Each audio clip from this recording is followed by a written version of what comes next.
Hello, Fearless Gamers, and welcome to another podcast here on Fearless Games. I'm Matt the Vet, and today I am joined by the ever-so-lovely James the Wildcard. How's it going? Not bad. It's going pretty good. How you doing? Pretty good. Some interesting things have happening as of late. Yeah. MechWarrior Online, this has been up for like a couple of weeks, but I keep forgetting to mention it. They have Wave 3 of the clan mechs coming, so you can, if people play that and they want Wave 3, they can pre-order that. It's typical light, medium, heavy, and assault mech, one of each. What if I want Wave 2? You can order that still. What if I want Wave 4? You have to wait for that to come out. These people are ripping us off. Yeah, sure. Seriously. But anyway, it's the third wave of the clan mechs, so it's really the third new line of clan mechs we have, and we have multiple variants because that's how they roll. But like, in case anybody who plays it is wondering why all the clan stuff, it's the third new light mech for clans we're basically getting. Well, not the third new, but it's like we don't have as much clan individual mechs chassis as we do Inner Sphere yet. So they're trying, I guess, to bring it up to snuff, if you will. And it's pretty cool. It's got some classics that people will recognize if they played previous MechWarrior games, and it's got the light mech is a new mech that hasn't been in any of the MechWarrior games. It's not new; it's just never been in a video game before. Mm-hmm. So what you're saying is it's new. It's old new, vintage, but vintage. So that's pretty cool, and yeah, that's Wave 3 coming at you. I assume you've heard the rumors of what's coming in May, supposedly. Which part? The Heresy Forge World news. I didn't pay much of the Forge World news, really. I mean, I heard something, but I'm like, yeah, sure. The latest rumor, keep in mind, everyone, this is all just still rumors. I have to say it in that voice, or else you won't take me seriously. But rumor has it confirmed that HH, whatever that means, Horus Heresy. It was a joke. It means Horus Heresy. Now I have to start all over again. Confirmed that HH was coming to regular GW stores. A starter box set for 2 players with apostrophe, generic, non-Legion specific Heresy era units is coming in May.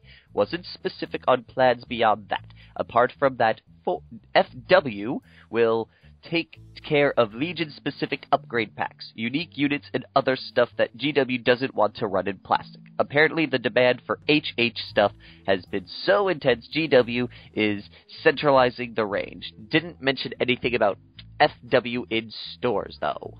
I mean,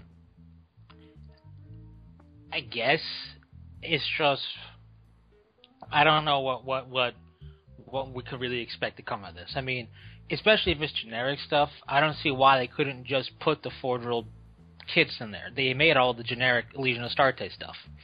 Yeah.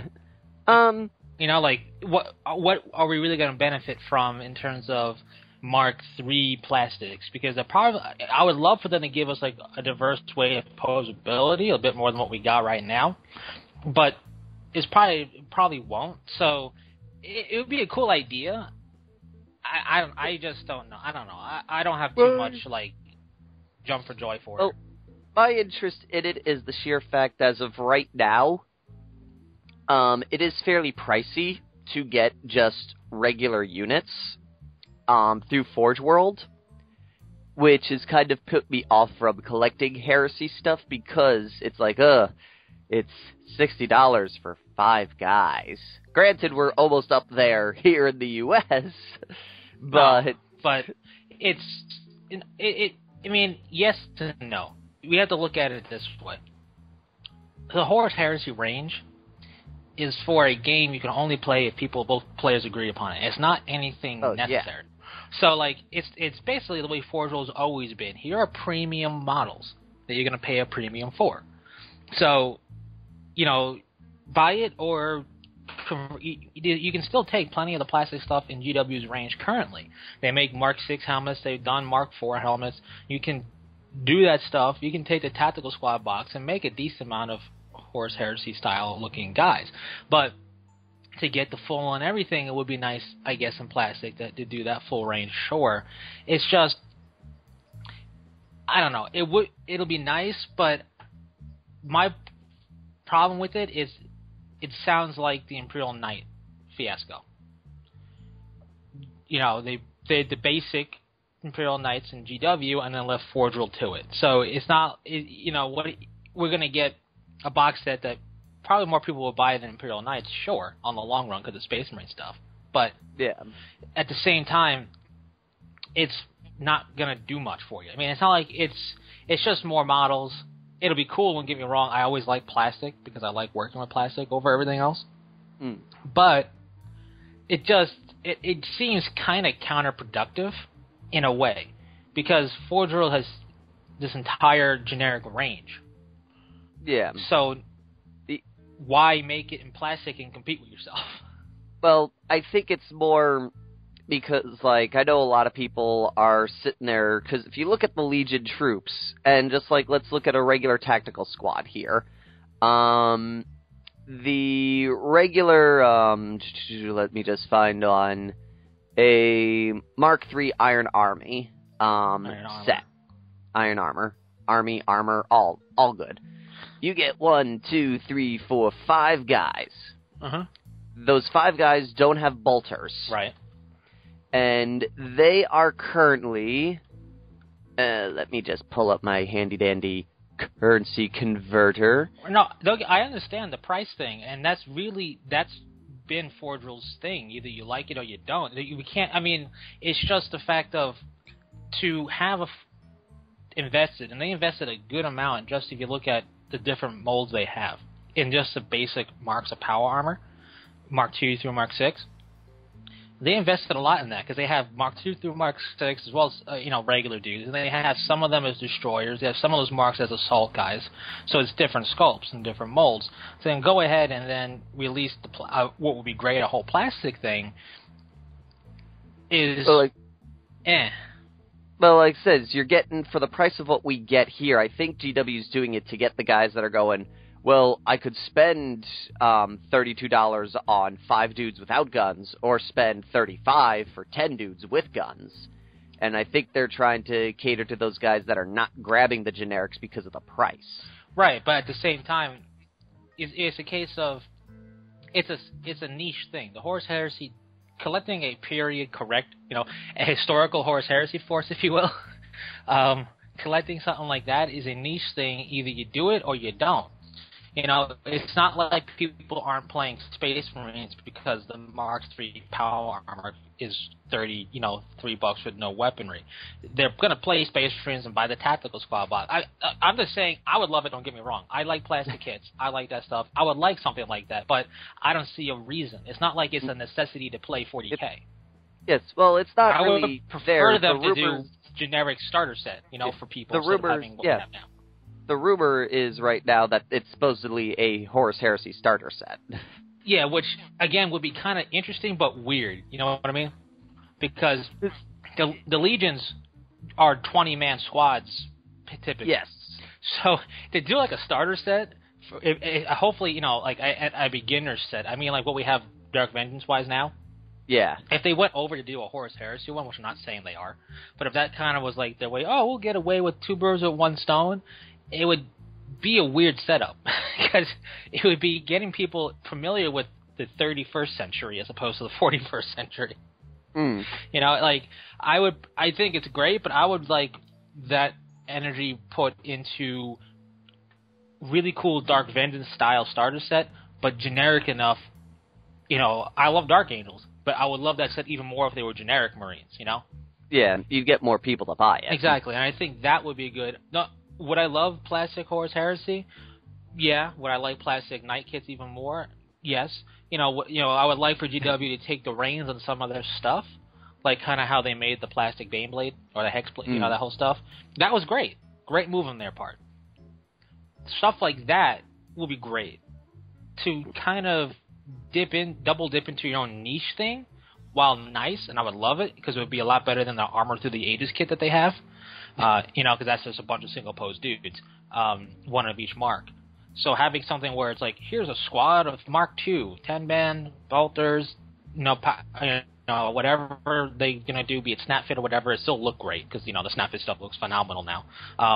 Will be great. I would see that effort better put into something else, but that's me personally. What Forge World and GW team up to do is anybody's guess. I don't know. So at the very least, it's gonna, at the very least, it'll be a good way to get a force started, because you could just say, screw the other person and just keep all the dudes if they're all generic. Oh yeah, no, you totally could. But you know what would be better, in my opinion? Yes, the dudes are a problem. With people's eyes, 5 men, no weaponry, I get it. Forgel makes a lot of cool bundles you can buy that are actually kind of a decent deal. What I would like to see better is plastic Heresy-style vehicles, because the vehicle upgrade kits you have to buy a kit and then an upgrade kit, or you buy them together, and it's just still. I would like to see plastic Heresy-style Land Raider, plastic Rhino, instead of having the Forge World, because my experience personally is when these vehicles, because they're not, well, the Land Raider, not the Mark IIB, which is a travesty to put together. Which is funny you say that. It is. I bought it and I liked it. It was just such a pain to put that together. Yeah, no, it's just because I actually found the guy that bought yours. Yeah. I sold yours to somebody, and that guy sold it to another dude, and he fixed it. Oh yeah, no, it's not hard to fix. I didn't want to be bothered with it, basically. But it's putting it together. Quite honestly, that kit isn't. I don't know if they refreshed it or not. It's gone one too many molds. You know what I mean? It just degraded over time. It happens with resin. It's just the way it works. But the one that looks more like the old school Land Raider, I don't know what they call that version of theirs. Oh, that one. Proteus. The Land Raider Proteus. Proteus. That one's pure resin. That one's great. Yep. I think I might actually have a Proteus kit. I forget if I do or not. That's how sad I am.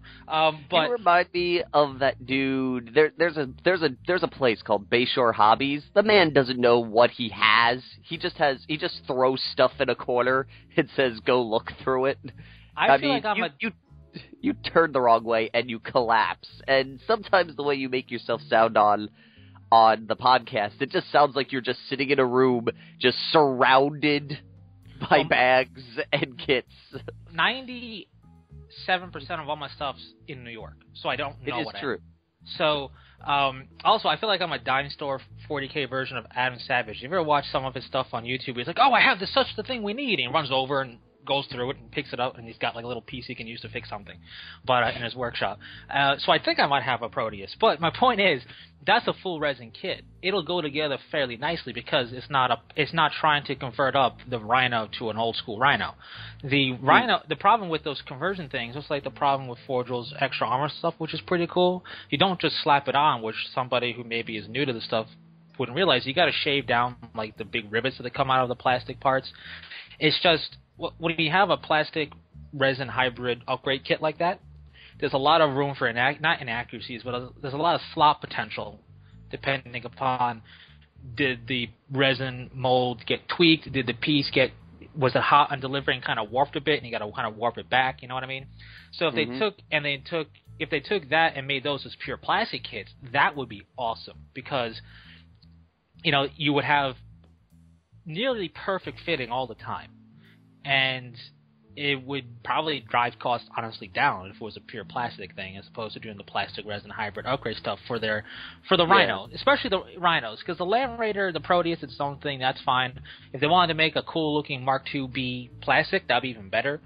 But if they really went ahead and did the whole Rhino specific stuff, because the Vindicator, the Predator, the Rhino, all that stuff is based on the Rhino chassis clearly. So instead of having those resin pieces, making it plastic, it's kind of like the cool-looking Hellhound Imperial Guard stuff from Forge World. They sit in an Imperial Guard Hellhound/Chimera model already. And those also have some fitment issues from warpage with the resin, because it's only natural for flat pieces of resin to not be perfectly straight. Especially when you're transporting it across the ocean.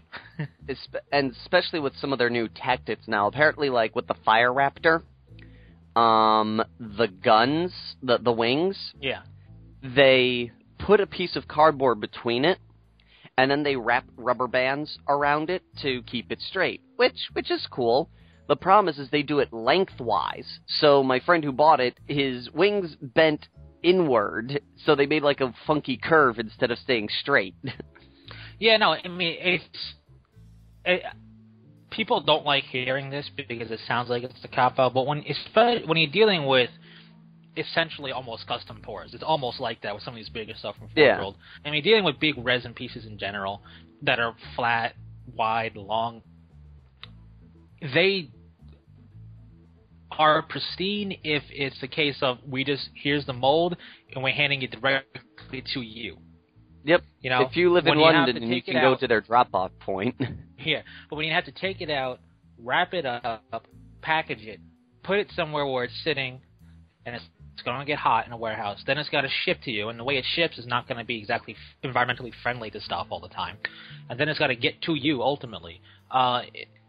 There's a lot of potential to get things warped, and to really make it to be perfect, it would cost too much to ship if they really put, like, super secure, sensitive, like, perfectly cut foam to hold everything in the perfect formation. It'll be too big of a box, too much to ship, too costly. So do it. You got to think on the business side of things. It's too you can't have your cake and eat it too in this sense. And it's not like it's hard to refix resin. The hard part is when it's not resin to resin, because when it's resin to resin, you can kind of bond them and then fix them as one a little bit, depending upon how thick it is. When it's resin to plastic, the plastic's fine, and it's trying to get the resin to sit down perfectly square on the plastic. So that would be cool to see. I'd also like to see more of a Heresy style of Dreadnought from GW. A Heresy plastic Dreadnoughts.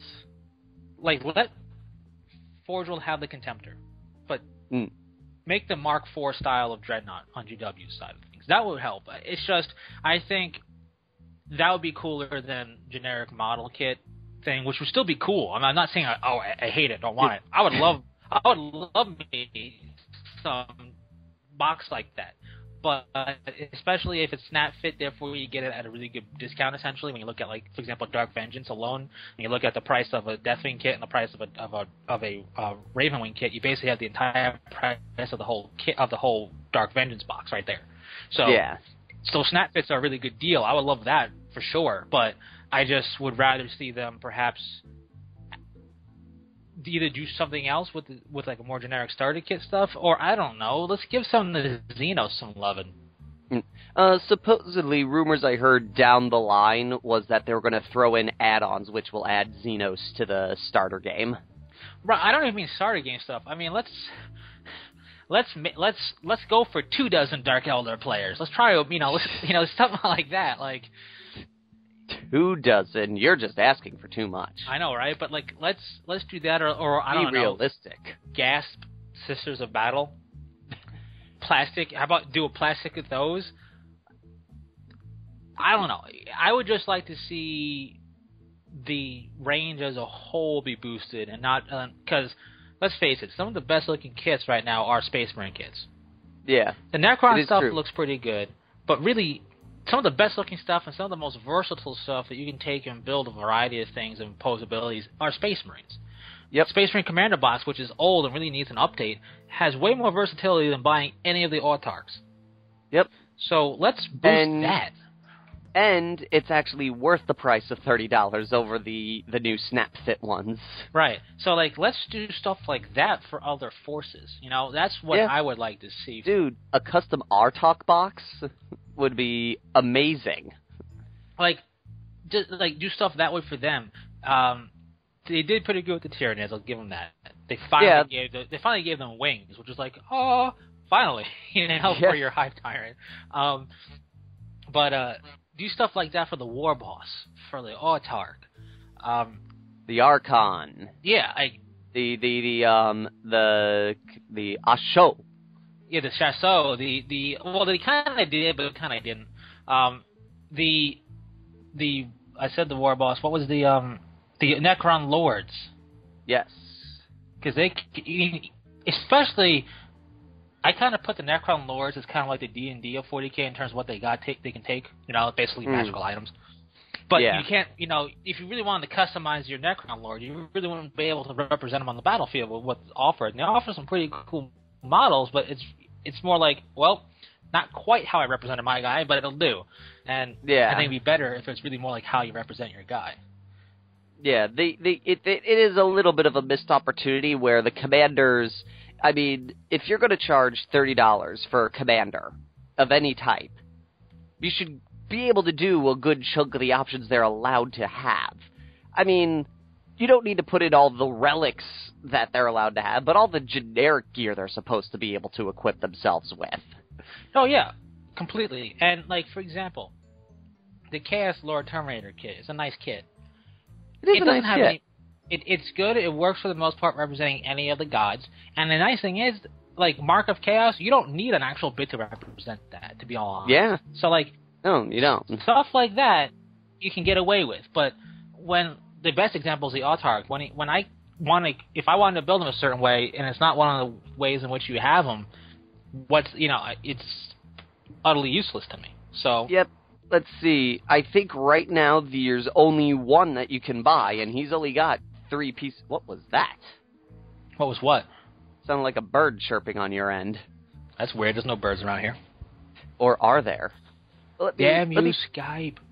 Let me put up the Artox that you can buy right now. You can buy Artok with Fusion Gun, which comes with a Chain Blade or a Power Sword, the Fusion Gun, Warp Generator, and the Scorpion Helmet. And that's it. That's the only Artok available right now. Oh, or you can put an Artok on a jet bike upgrade. That's it. Yeah, it's just there's not much form, and I don't want to harp on the Autarch because there's other forces. Even for example, your HQ for Imperial Guard, you kind of got stuff for the squad, but for the actual dude, you don't got much. Yeah, no, you don't get a whole lot for the commander himself. But then again, he doesn't really get a lot. Most of his stuff comes from what his dudes are equipped with. Yeah, but you can give him personal equipment that you just don't have access to in the kit, the bitwise, to do stuff with, and that therein is a problem as well. But it's the limit. Yes, it's limitations, and it's what is truly popular that's going to get the stuff. But that's what I would like to see over. I'm a Space Marine guy. That's all I really care about. But I would like to see the hobby as a whole get more stuff in the 40K realm of things for other races. So yeah, that's what I would like to see. And another thing that's going on is Forge World's got a giveaway right now. If you are signed up to their newsletter and or have a account with them, you're entered to win a Reaver Titan with Apocalypse Missile Launcher and 2 weapons of your choice. Yeah, although something smells fishy about this giveaway to me. You think they're gonna ask for $1 billion? No, but look at the date that they said they're gonna announce the winner. Yeah, April 1st. Yeah, so that's why it's kind of like... fishy. I don't know. That's the thing, though. Anyone on our channel who is in London, is April Fool's a thing over there? I don't know if it's international or not. I think it's just a U.S. thing. Well, I think to Canada be perfectly does honest. Yeah, I think they do, but I've never seen. Here's the thing: is usually when there's an April 1st joke, it's horrible to use this as a reference, but whenever I go on Facebook, all the April 1st stuff is from American-based sites or American or U.S.-based areas. I've never seen a Japanese April Fool's video. I've seen them do pranks on people all the time, but never seen them do it specifically on April 1st. I've never seen one from Germany or Russia. I've always like I said, it's either Canada or the US. So I don't know if it's a thing over there or not. I honestly don't know. It's not real. Well, the thing about April Fools, you got to understand, is it's not like it's an actual official holiday. Yeah, it's not. But from what I know, it is done in basically all corners of the world. I know Europe has some stuff. I know Australia does it. Yeah. So I mean, okay. I don't know how. Let's say I don't know how popular, but I know it is definitely done in Europe for sure and in Australia. Yeah. But I just, that's why, you know, because it's not an officialized thing, it's hard to tell who does what. Supposedly, it's a cultural Western thing. Yeah, westernized country. Yeah. So that's why I don't see Asian. Apparently the United Kingdom does do it. Yeah, but it's just like, but let's to see. what ferocity? In the UK, an April Fool joke is revealed by shouting "April Fools" at the recipient, who becomes the April Fool. A study in 1950s by folklorists something or another found that in the UK and in countries whose traditions derive from the UK, the joking ceased at midday. A person playing a joke after midday is an April Fool themselves. Well, I didn't know the rules of that. I'll tell you that right now. I didn't know there was a rule for like time to stop on April Fool's Day. But now we know, because I don't really practice it. Like, it's not like, because again, it's not like it's Halloween. Yeah, like, it's not a national holiday. It's not really officially recognized. Yeah, it's like unofficially recognized. So, but nonetheless, let's be honest here. Even if this is legit, it's going to be some dude from England who has 6 of these already.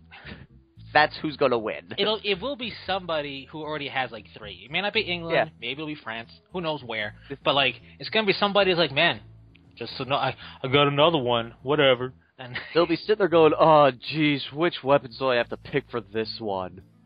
Yeah. I've only got 2 with Power Fists, so I guess I'll make another one. Right, but I don't know. It's very. If I'm not calling them out saying they're faking it in terms of a contest. It's definitely a fishy day to have it be the. I guess the best way to put it is if this is legit, they picked the wrong day to announce the winner. They did. They picked the wrong day for that, for sure. That'd be like, unless now that we know the rules in London, they wait until midday to tell you. Yeah, right. which maybe they will. But like it's just it's one of those things where you pick the wrong day. Yeah. Like I don't know. I can't think of other examples off the top of my head at the moment, but it's definitely one of those things where it's like, maybe we should have done it. We can wait, maybe we can wait one extra day. It's like... speaking of stuff like this, I was just reminded of something. What? I was searching through our videos, because I check every now and then for comments and such. Someone asked about BFG stuff on the on our Dreadfleet unboxing. Yeah. The specific question was, is going to do any more videos or videos on, like, tips on running campaigns and such. To answer that person's question, in terms of running campaigns, such things, that's very plausible. We just need to find time to sit down and do it. Yes. I have jury duty coming up, so it's gonna be, it could either help or hurt my performance in getting that up in time, but I'll see about doing something like that. In terms of the Doran'Por stuff, that fell into an issue of reliability on people. I think you, Mr. Wildcard, are the only one who's giving me their lines. Someone accidentally deleted everything, thinking, I guess it was over or something. There's a little bit of a surprise I don't want to reveal that is causing a little bit of a hiccup. Yes. And the biggest thing is ships. Hard to find the ships right now. And what are you saying over there? Go away. So right now it's an issue of we could put up another video right now, but then you'd be waiting another who knows how long, because I'm like, oh, we need this ship and this ship and this ship, and I have to go and find them. So I want to start getting it where I have plenty of vessels where I could just throw out the next video one right after the other. I want to try and reduce. I'd rather have a good long period of time right now with the video releases. If in the future it makes it where we could be popping out these videos like maybe once a month or once every 2 months type of thing. So that's one of the reasons why the Doran'Por stuff has been kind of not happening as of late. The short of it is, picture a really, really, really, really, really low budget Z-level movie. Like we've gone to past the bottom of the barrel, right? Like that's our budget and our capability, but it's still nevertheless a production, and it takes time. Yep. So yes. like, it's one of these things. Also, is like I have plans. Like I actually have a giant idea of what's going to happen, and I'm sitting there going, okay, this is the ships we need, and I'm working to get those ships so we can smoothly have this campaign happen. Right. And I don't know why that reminded me, but you know what needs to come back in life? We need to use scrolls again, like full on scrolls instead of letters. Send scrolls, full on wax seal, and the whole 9 yards. I think that'd be great. I think that would make people kind of more like, oh, I got something in the mail, and it's not like, oh, humdrum, you know? You want us to use scrolls? Yeah, I want scrolls to come back, so you can have scroll cases, and you open it up, you unroll it, you got like you got the writing, the wax seal, so you know it's official and everything. And then I don't know, I really like scrolls. I think you just want to say that you pay your bills via scrolls. No, because I pay them online. But I something about a scroll, it feels right in the hand. It feels right in the hand. And if we're going to stick with the letters, which, let's face it, we probably are. We're probably not going to go switch to scrolls anytime soon. You sound so disappointed by that. I am. But, we need to bring back some craftsmen making letter openers. I like a good letter opener. Because the scissor doesn't quite work the same way. You use a scissor to open letters? No, I just tear them open with my bare hands, and it's terrible. Like a man! But, I like a letter opener. When you use a proper, an actual purpose-made letter opener, which is, basically a guy who got lazy making a knife, it feels right. It's so crisp. Everything is... I don't know. I'm old-timey. Scrolls, let's bring the scrolls back, or at least let's get some letter openers coming back again. You know? You heard it here, Fearless Gamers. Find out where the wild card is and just mail him a scroll. Don't write in it. Just make a scroll and send it to him. There's this one company, I forget the name of it, but they actually make the whole, wax seal thing you need to make, to, heat up wax and put your seal in it. And they have you can get custom insignias, or you can just get, the generic ones that they make, and they make a bunch of generic ones, or you can custom order one. And that's fantastic. I don't know. I think that's great. Mm-hmm. I just, put it in a scroll, put the scroll in a scroll case, ship it out, somebody gets it. It's not just the whole humdrum, gotta open up a letter. It's like, oh man, it's a scroll case. You gotta unscrew it, you gotta, somehow open up one end, you slide the scroll out, now you gotta unroll it, and you gotta read it. Come on. It just sounds so much more it's so much more exciting to me than having to open up an envelope. Mm-hmm. It makes me almost not care about getting, junk mail. If junk mail came in scroll form, I'd open them up and read them.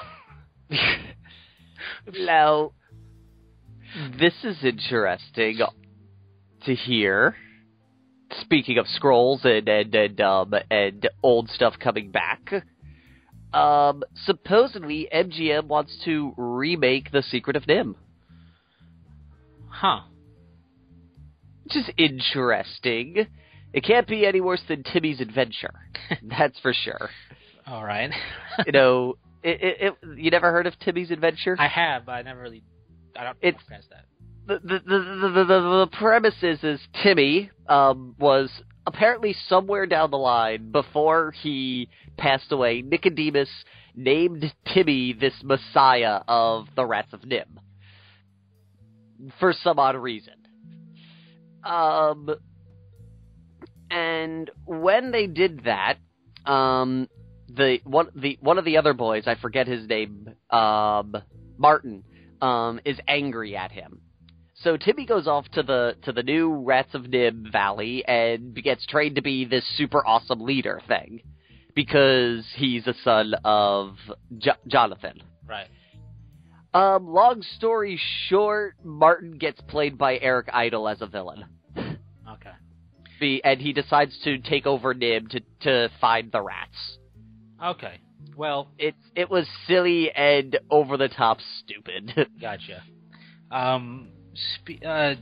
Speaking of just over the top stuff or silly or just things that are kind of interesting like that, you know how people love to theorize stuff about their shows or their games, like yes, no matter what it is, like like one of the ones that I actually watched recently was interesting about the whole idea of how Princess Peach is the real villain of the Mario series, but what am I that brings me to the whole super I have to say it's kind of unique in my opinion in the video game world, and that is Valve and their Half-Life series, and / Portal, because Portal is part of the Half-Life continuum. Yes, it is. The whole running gag, they can't count to 3.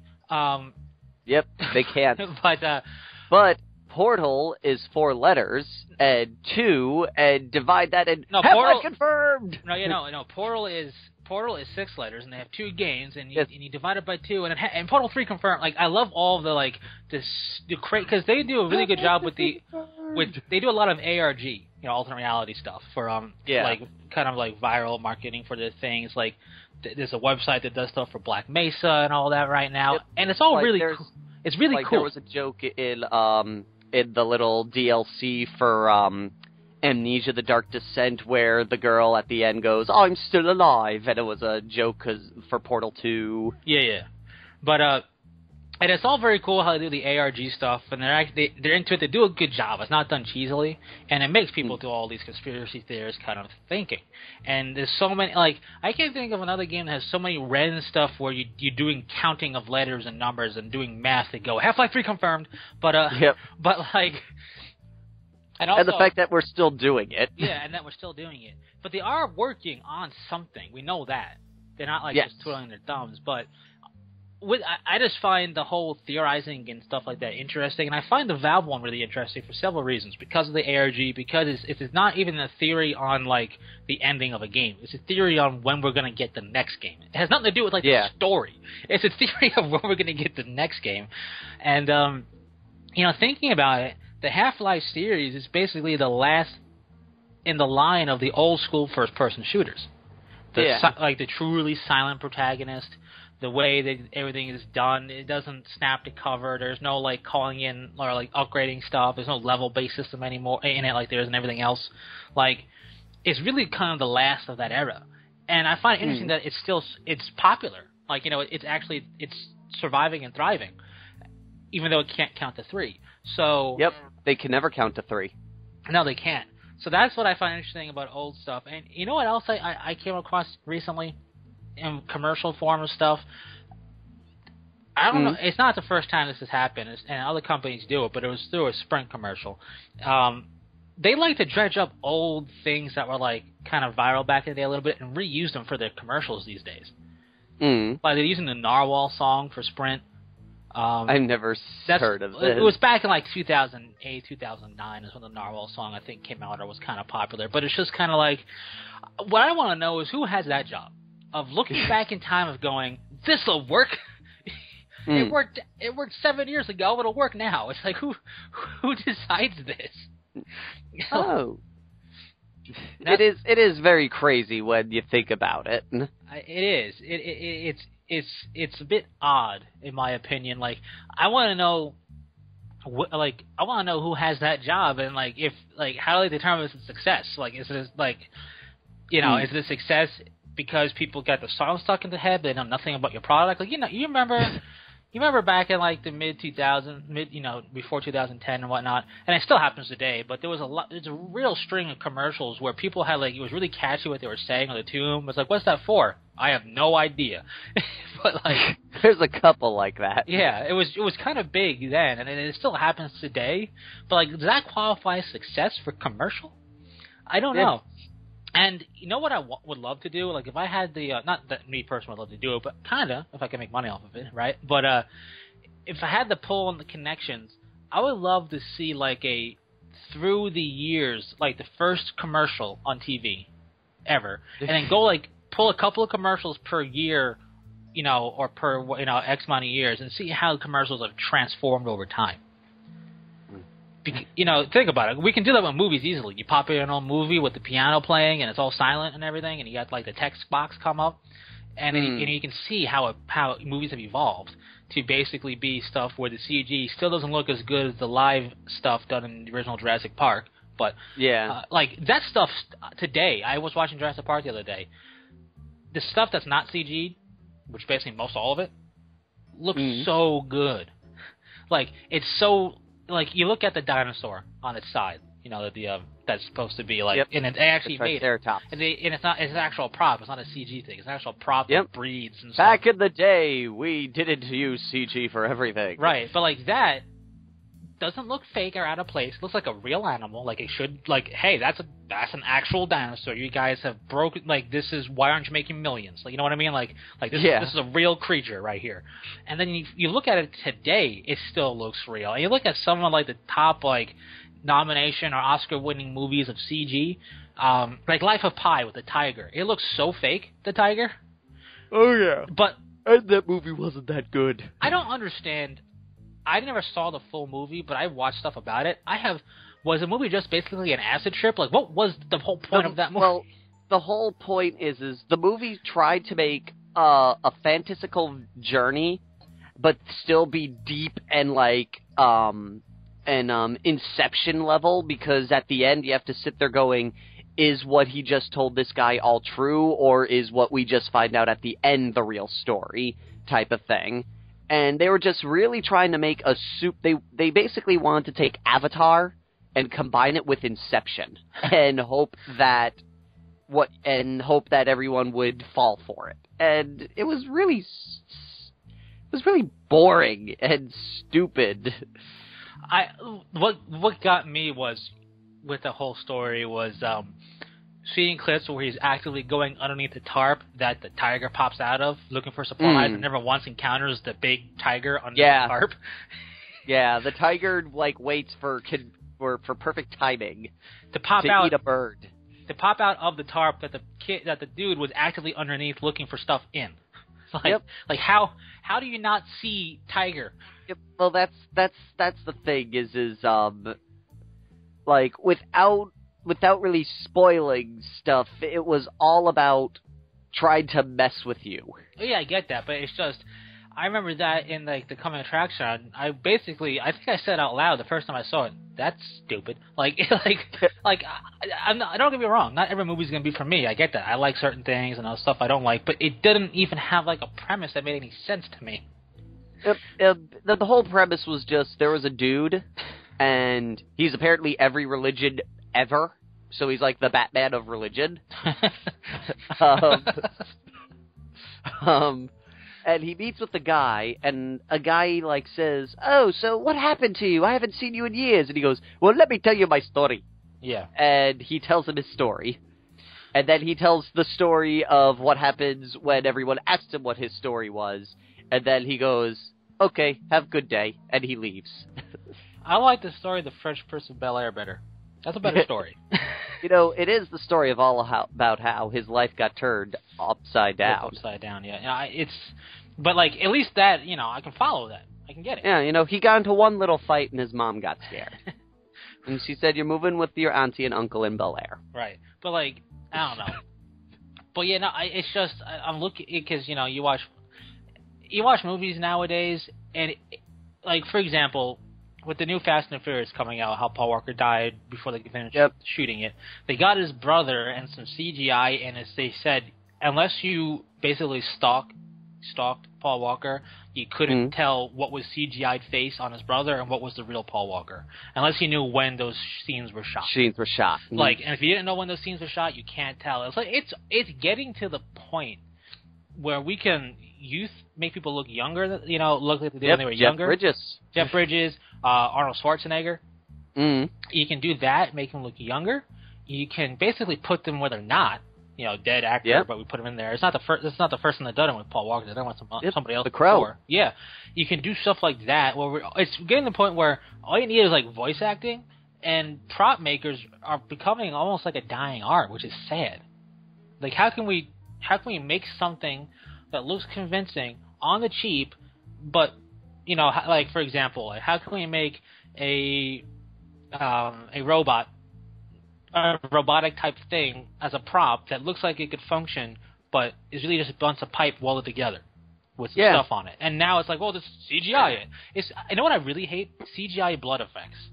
I'm like, you can't just do the fake blood in the condom, the corn syrup. Yeah, you can't do that. Like, that's not that hard or expensive. Yeah. I hate the CGI blood so much. Because you can tell it immediately, and it ruins everything. Yeah, and it's like, okay, I can get some actors who have, like, a reaction to the blood on them, but still, there have been, like, we actually have found, because I used to do a little bit of theater work, there is, like, alternate blood makeup that doesn't cause the allergic reaction that some people get with the standard fake blood. So, it's not, you know, and it doesn't cost much to wash out clothing. No. Plus, if you know, I remember it was a show on the Discovery Channel. I forget what they call it. I think it was called Movie Magic. And the whole thing was going behind the scenes of the movies and seeing how prop makers and special effects artists, because they were at the time, achieve things. And there was one whole episode devoted to bullets. Like, they're firing blanks. How can we make it appear authentic that they're actually shooting bullets? So what they did is they would take a wall, they would put it in the bullet hole they want in there. They basically, you know, chisel it out. They put the small little charge that people wear back in the day when they made the blood effect in there. They basically packed it with, like, filler material and painted it over, and when it comes time for the gunshots, they would activate them via pyrotechnics, and they would blow up in succession, look like he's basically peppering the wall with gunshots. And it looks so good. Like, it really looks legit. And now, like, that's all CGI'd. And then you have, cause they're not even shooting blanks anymore because of safety, and I get it. I do get it. Because you can kill a person with a blank. You can if you're close enough. But I get that. So you have... But the problem is, I don't know how it made it past editing. There are certain times when you see a muzzle flash when they clearly shouldn't be. And it's like you didn't even try to sync this up at all, did you? And it's like the guy already recoiled and the muzzle flash comes out. It's like, that's not... No. But... that's why I give, like, credit to, like, films like the new Dread film.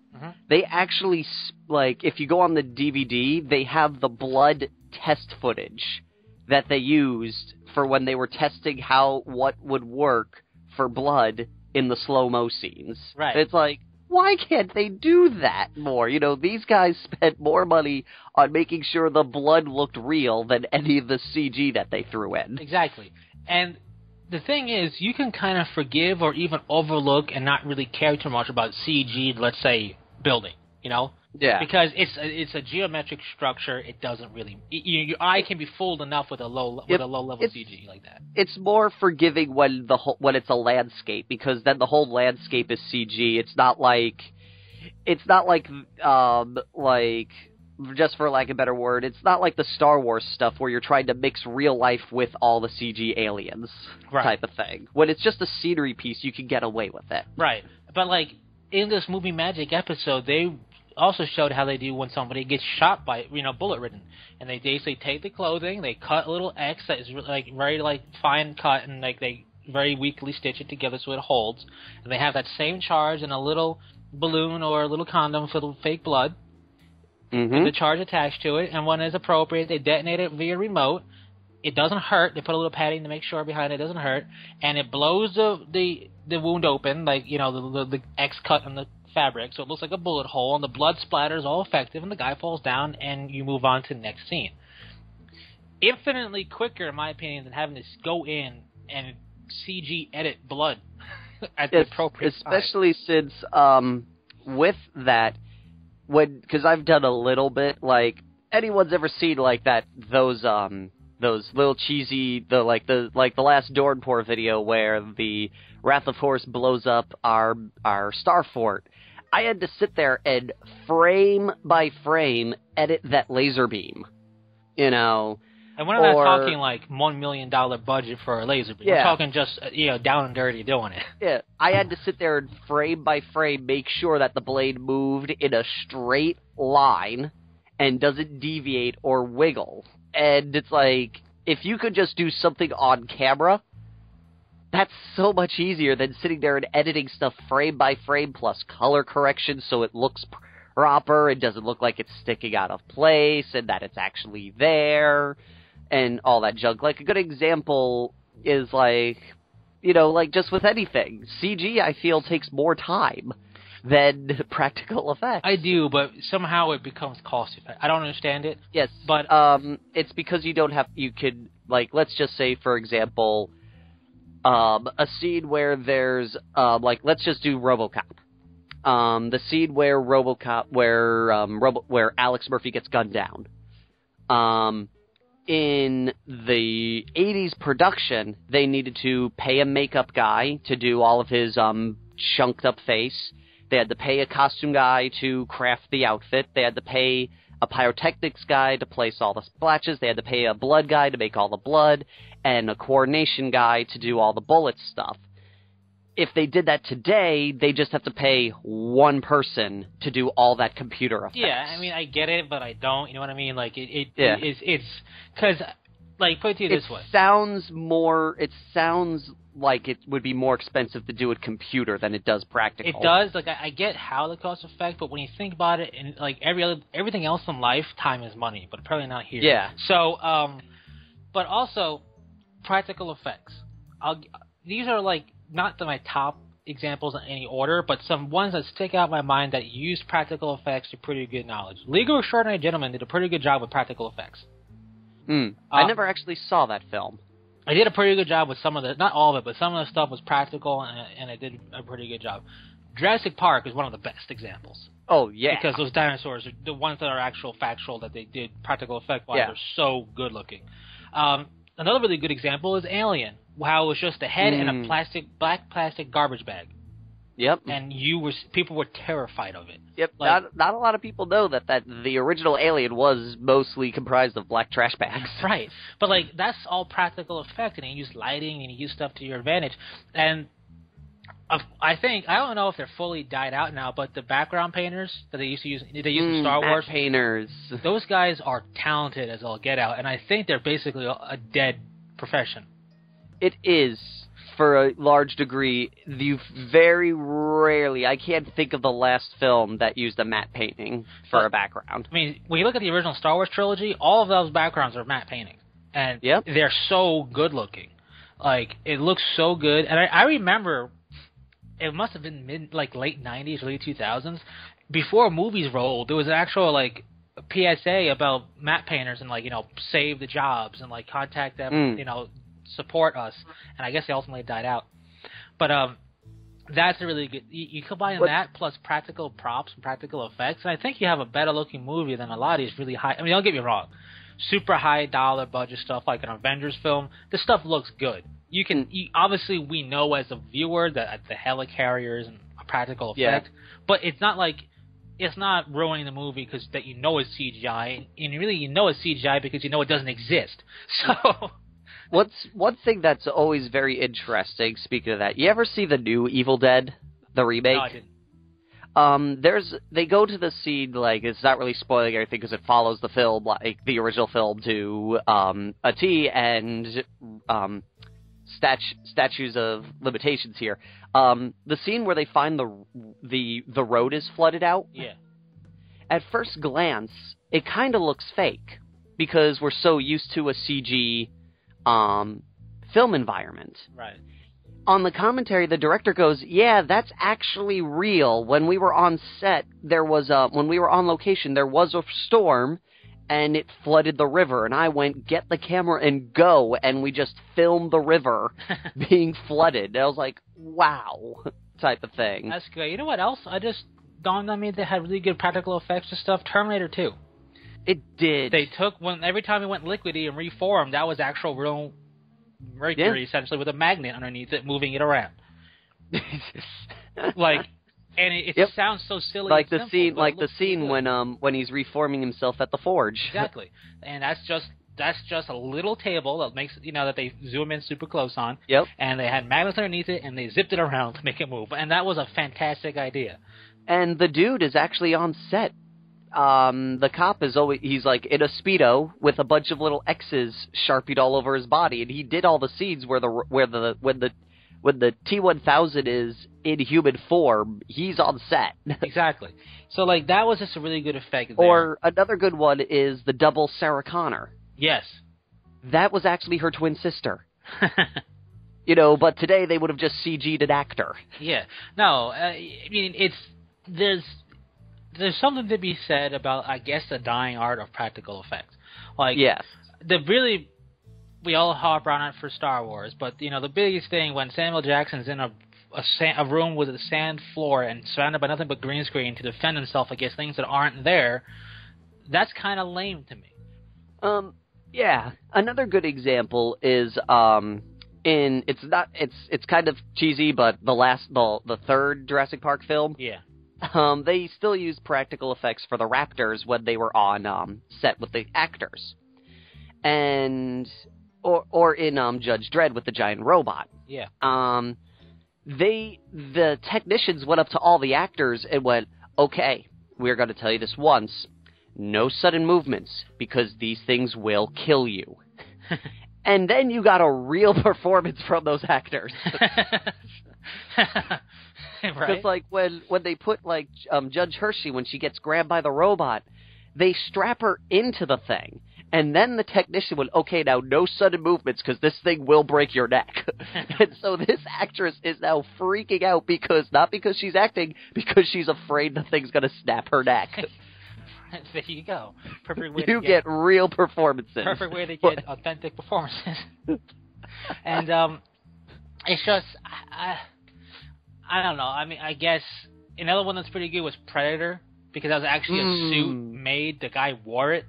Yeah. And I also have to give Underworld some credit. They actually put the actors in when they're in wolf form. They actually put them on the stills to be bigger and actually wear a lot of stuff. And the original Iron Man had an actual Iron Man suit.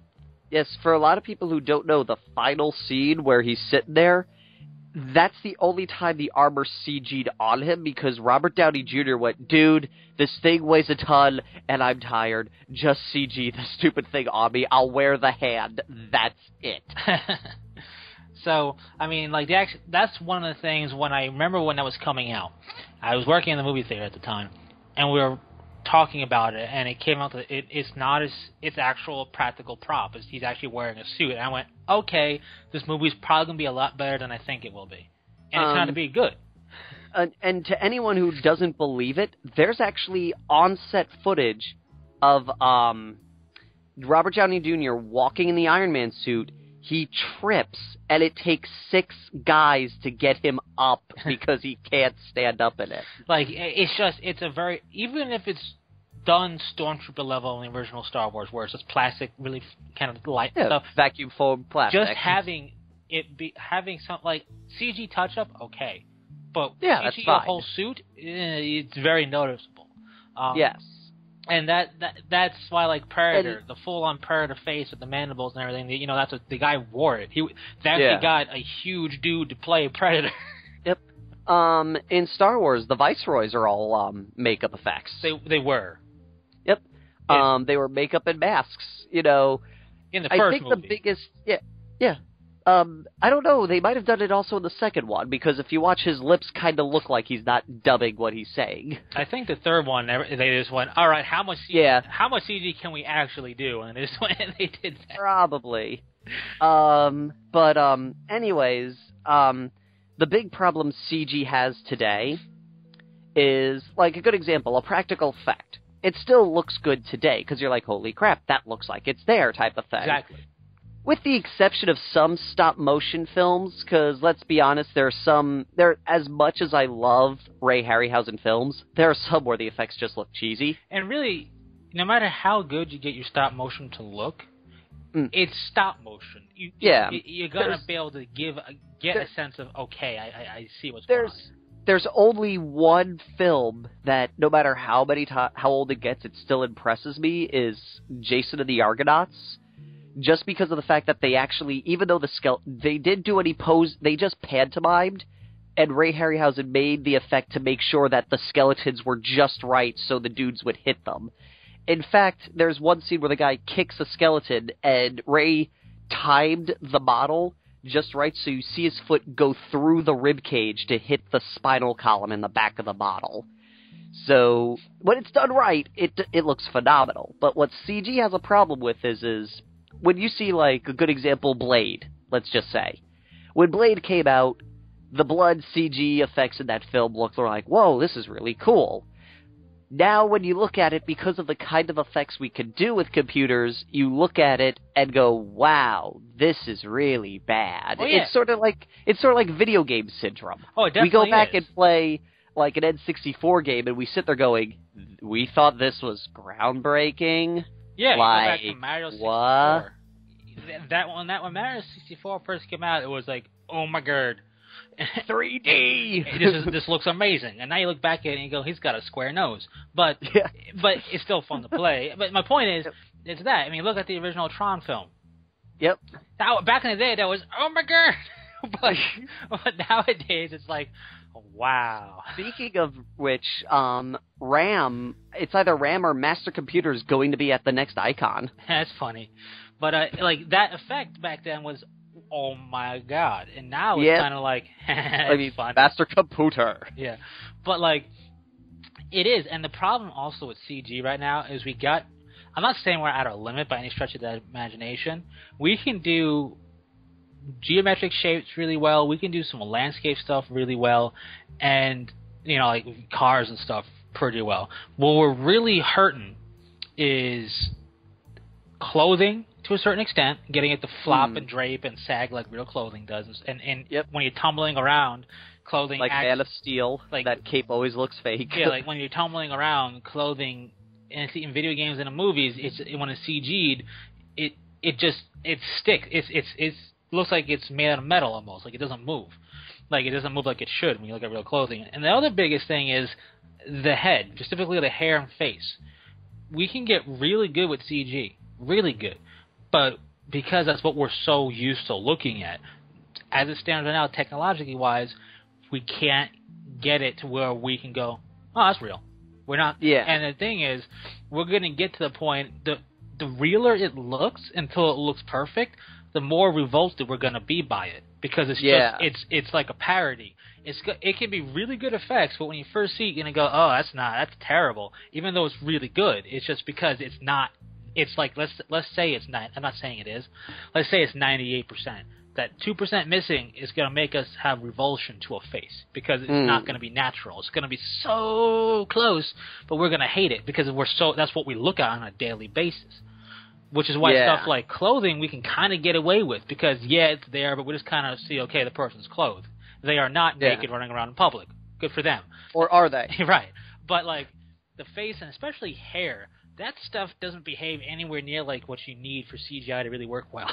So, like facial expressions, and you see some games that like when they really do like motion capture for the face and they get like the emotions and whatnot, like LA Noire. Yeah, they did the whole motion capturing for the face, and it actually does a pretty good job in conveying when somebody's lying or somebody's angry, because that whole game is based off being able to read a face properly. So they had to do that. The game may be but they had a really good facial recognition stuff. So that's impressive. But and especially in a movie, okay, I don't care what anybody says. The Matrix sequels were on the whole bad. I liked them, but when he had Plastic Neo and Rubber Smith, Rubber Smith, and it also just the whole, the architect scene. While it was fun, that's when I realized, you know what, the next movie is not going to be much better. The films were they were entertaining. You know what bothered me about them the most? The really cool effect of bullet time they did in the first movie, the way they did it, because they had a bigger budget, they just disregarded that. Yeah. And the way they did it in the first movie, it looks way better than the other two. And for those who don't know, it was just a series of cameras lined up in the arc that they want the camera to move. Yeah, so it was basically taking a whole bunch of still shots in a sense, almost yes. Like that. Almost like a good example is the scene where Neo and Smith are hanging. They actually are on the wires, and they have a camera behind Keanu Reeves, and they've just put ones next to next to next to next in the line that they want to draw to get to Hugo Weaving's side, and each one took a snap frame. Yeah, and that was a huge achievement because the amount of cameras getting to work right, and that was a really good effect that people praised the first movie for. Yeah, and then the other two, they're like, we don't need that, and I don't. Yeah. I'm reasonably confident that I don't think they did the same way for the bullet time of those two movies because you could tell the difference looking at it unless they got a good scene, but it just. But also, supposedly they were forced to do those two. Forced or not, you could. Oh God, it's there's so much. First off, it could have been just one sequel. Yeah, and there's so much stuff.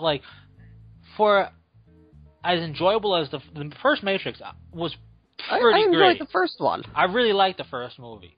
For something like that to go from basically not answering all the questions, sure. How did we end up living in underneath the ground and all that? What exactly happened is kind of just hearsay, which is fine. You don't need to explain everything. But then to go to two movies where it's basically, we're going to say a bunch of stuff and not explain anything ever. And then we're going to give you the architect who's just going to open up a thesaurus and say words. He was the only part of the film I understood. I get, what he said, his basic thing, he's you got a choice, but, all that good stuff. What he did, the scene overall was alright, but his dialogue was so, you're sitting there and you see it going, come on, just get to the point already. The biggest issue with the trilogy was there was one way they could have gone, and that would have explained everything and be such a really neat twist. It was the obvious twist. And then they went, no, he's just Jesus.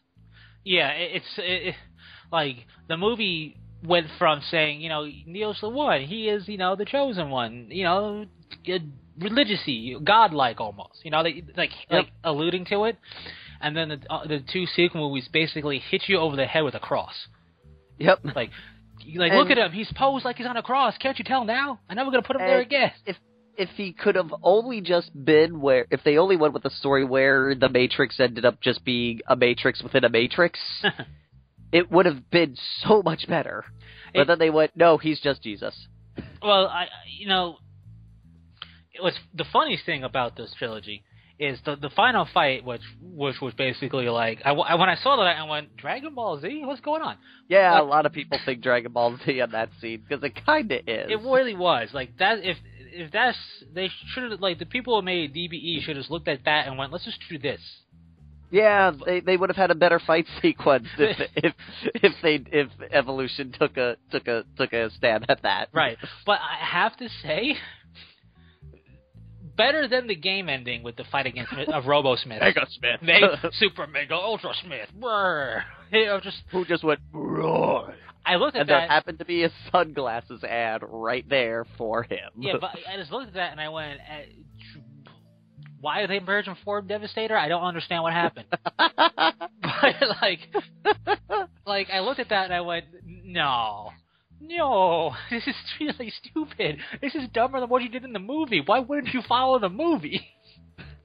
But that's what they did.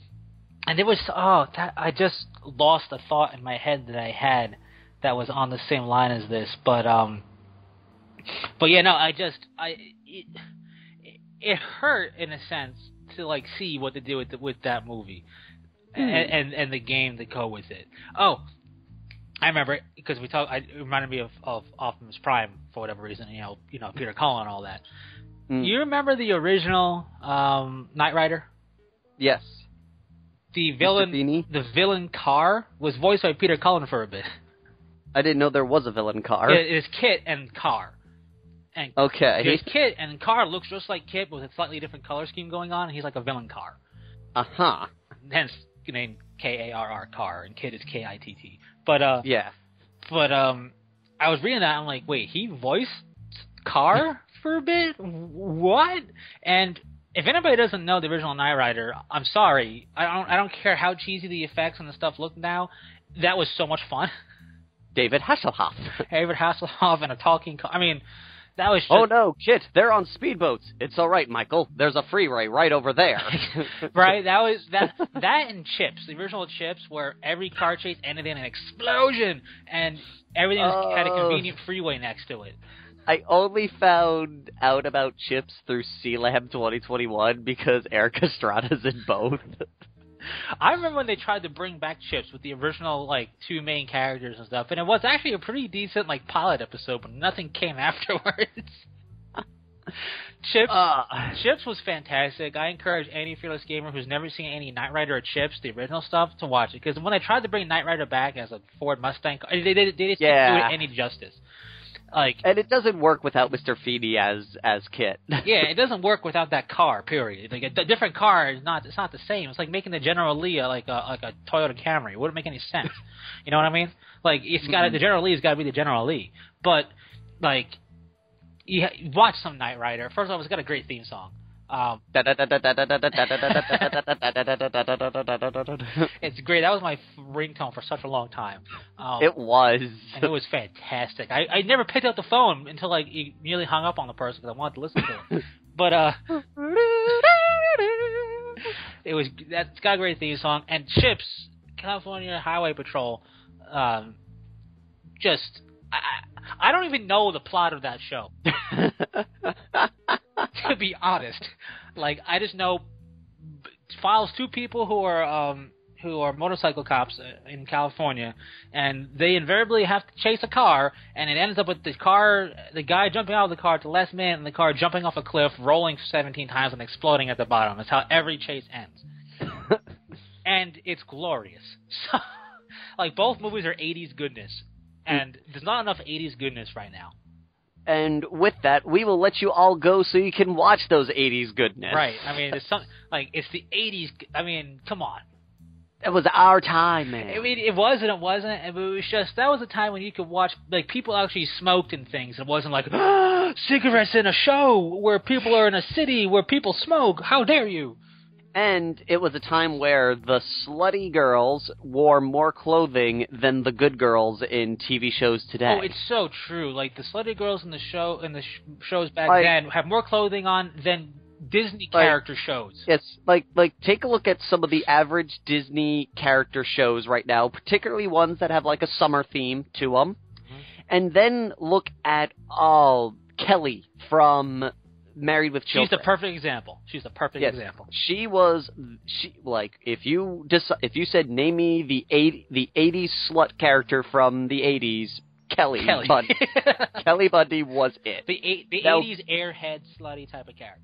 And you compare her to some of the family-friendly popular girls that are the good girls, and look at what they're wearing compared to her. It is like, wow. No, it's true. And I'm not one. I don't smoke. I don't condone smoking. I'm not like saying go out and buy cigarettes because you shouldn't. It's a waste of money and it's not good. Nasty habit. Nasty habit. It smells terrible. But don't get me wrong. When I'm watching a movie, and especially if when it's a seedier character who's going to hang out like dive bars and cities and go outside and stuff, very rarely do you see smoking happening, and it's almost a little bit of a loss of belief. Like, you're telling me there's no smoking going on in New York City at all? That's what you're telling me? All right. Don't know how true it is, but I heard that for a while, DiCaprio had it in his contract where the first scene he's introduced, he has to be smoking. That's kind of funny, and, it's kind of sucks for him, especially if they do like 27 takes. It's like, guys, I can't smoke it. I'm getting sick. But yeah, anyway, not to get off on tangents again. But that was that was a time when effects may be bad, but it felt more like you're looking at a real world situation because real world things were happening. Yes. And so with that, we will leave you all here. Yes. Thank you all for listening, and until next time, Fearless Gamers, this is Matt the Vet. James the Wildcard. Saying take care. Peace.